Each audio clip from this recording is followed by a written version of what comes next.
welcome to another video, or if this is your first video of mine, hey, how you doing? Today, as you can tell from the title of the video, I am bringing you another one of them incoherent book babbles. In my recent wrap-up, I asked whether you wanted to see a book babble on this, and a couple of people said they did, so I thought I would just do it to please the people. The Last Namsara by Kristen Ciccarelli. If you saw my top 5 books or best books of 2017, then you will know that this made an appearance in that.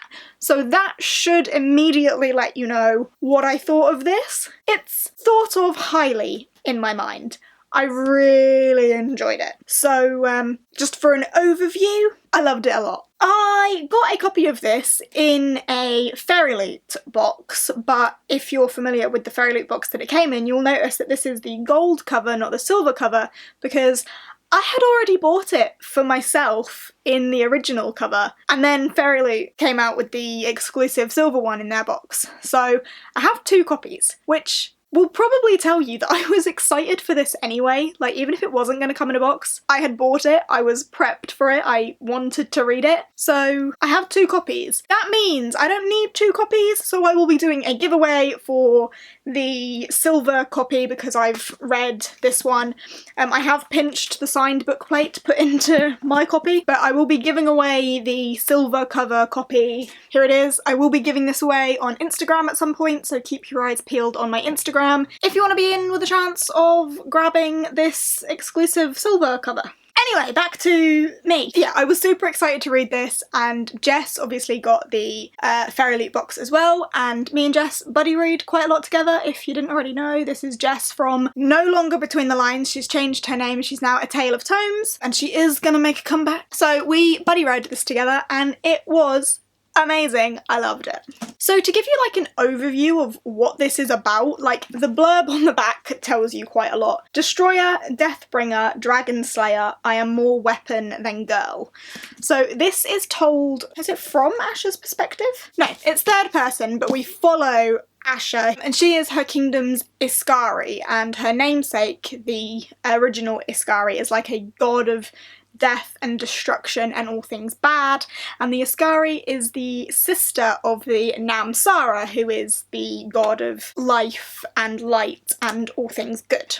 So Asha, our main character, is kind of put into a box of being the Iskari. She is the bad person, she is a killer, she destroys things, she's unlovable, she's cruel, and people fear her. And she's kind of forced into that box her entire life because of events that led to that point. I won't tell you what, because that would be spoilers. Yes, she is a weapon. As the back tells you, she is a destroyer, Deathbringer, Dragon Slayer, a weapon, because she is the Iskari. So as you've got that like mythology background around the Iskari and the Namsara, I really liked how within this book you've kind of got the interwoven tales of the mythology of this kingdom, and how the old one, who was like the old god, had an Iskari and a Namsara, and they were the siblings, and I really enjoyed how that whole mythology was woven throughout the tale. So it's like a backstory to the world. And I think that was really fantastically done, and I loved it. Alongside that, there were other like stories woven through. I suppose like fables from their old religion. There were like fables swirled through, and the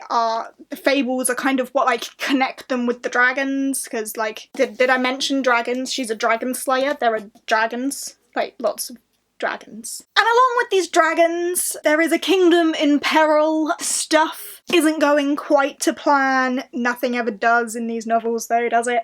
But stuff wasn't going quite to plan. There are dragons, and a dragon slayer, and a kingdom in peril.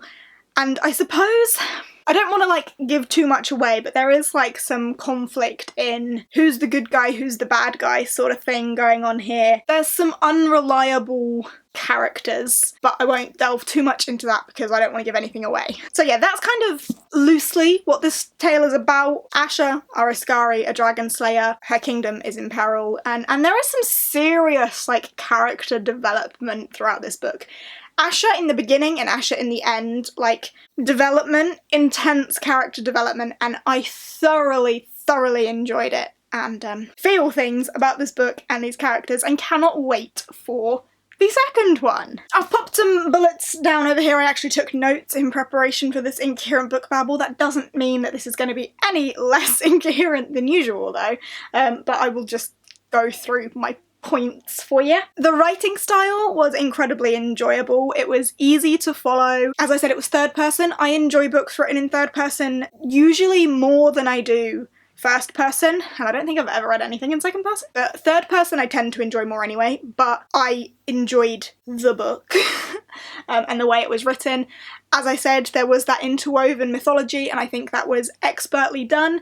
Also, there's sort of like chapter breaks almost, where we go from the main story. So you've got like the main story, and then it goes into like a mini story, and this is like the fables I was telling you about. So can you see like the colour difference in the page there? So you go into these like darker pages and it tells you like the fables, as it were, the parts of the mythology that's interwoven into this world. And I really enjoyed those chapter breaks. Normally with things like that, I feel like if there's a break in the main story, it disconnects me, and I find that a very easy point to put a book down. That was not the case with these. I felt like they were really well placed and actually, as I say, wove into the story expertly. I think it was really well done. And I think another thing that kept me like going with this, like as I say, normally that would like break the story up for me, but nothing seemed to break the story up for me here. Everything kept me hooked, kept me really intrigued, and I found it incredibly difficult to stop. But because it was a buddy read for me and Jess, we had like the set amount of pages we would read each day, but there were definitely days where we were like, okay, let's keep going because this is really good. And we did keep going. Like, it was easy to get immersed into this and get hooked into the story. Nothing seemed to like break it up enough for me to want to put it down and not go back to it. Obviously there are chapters, so you can have a break if you need it, but if I had the time, I could have read this in one sitting. It just kept my interest peaked the whole way, and I think that's a fantastic thing for a book to be able to do. As for the plot, as I said, I loved the story. I loved how the story was executed. I loved how it kept me intrigued. There were some predictable elements in there, I won't deny that. Some bits were predictable, some bits were not, and I loved the twists and the turns that this took, and just the general storyline from start to finish of this, I thoroughly enjoyed. I won't say I can't fault it, because I can. Like, there were some predictable elements, there were some tropey parts in there, but I enjoyed it thoroughly. The characters, again, I loved. Asha as a main character I think was fantastic. As I said, her character development was incredibly intense. Like, from start to finish, she's almost like two different people. The arc that her character takes was a pleasure to go through. I absolutely loved it. It wasn't pointless. It wasn't like development for the sake of development. Like, the things that happened around her shaped her character.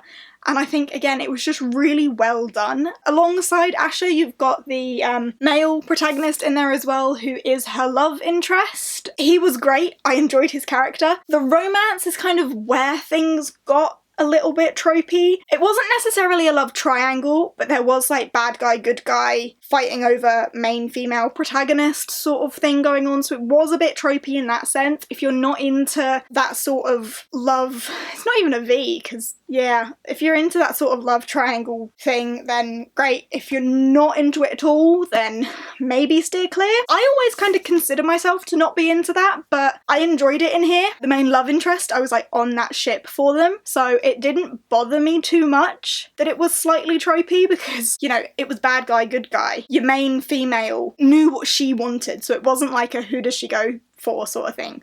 She knew what she wanted, and I think that's another thing that this book does very well. This female character, although she is the Ascari and she is feared by these people, like, she knows what she wants, and there are people in this book that are out to not let her have it. She is treated incredibly poorly by some characters within this book. She grows to know that she is stronger than that, and I think that development within her as well, like, she cannot be owned by someone, is fantastic as well. Another bullet I've got down is the atmosphere. If you are familiar with me, you may be familiar with the fact that I like atmospheric reads. There were some atmospheres in here that I was all for. There were some weird locations that had like connotations with the like mythological background, and the atmosphere came through for me. Where all the dragons were, the atmosphere came through for me. The kingdom, the atmosphere was there for me. I enjoyed the atmosphere throughout most of this.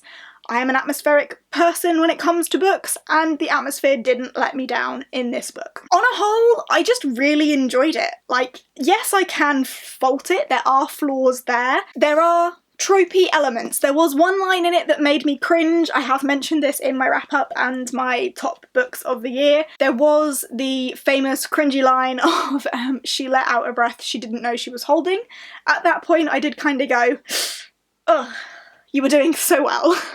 But other than that one line, I enjoyed all of the book, and I kind of found it humorous that that was thrown in there, because it did kind of just emphasise that, yes, it's a tropey romance, but you still love it. I feel like it kind of doesn't need to be said. I gave it 5 stars. I really enjoyed it, and I do recommend it. I cannot wait for the second book, The Caged Queen, I think it is. And I'm not sure if it's a companion or a sequel, but either way, whatever direction it's taking, I am pumped for it. Highly anticipated for when that comes out. 5 stars, one of my favourite reads of 2017. If you have read it, please gush with me about it. If you haven't read it, then I do encourage you to give it a go. But yes, otherwise I'm gonna leave it at that for you today. If you have enjoyed, please give us a thumbs up. Chat to me down in the comments about all sorts and everything.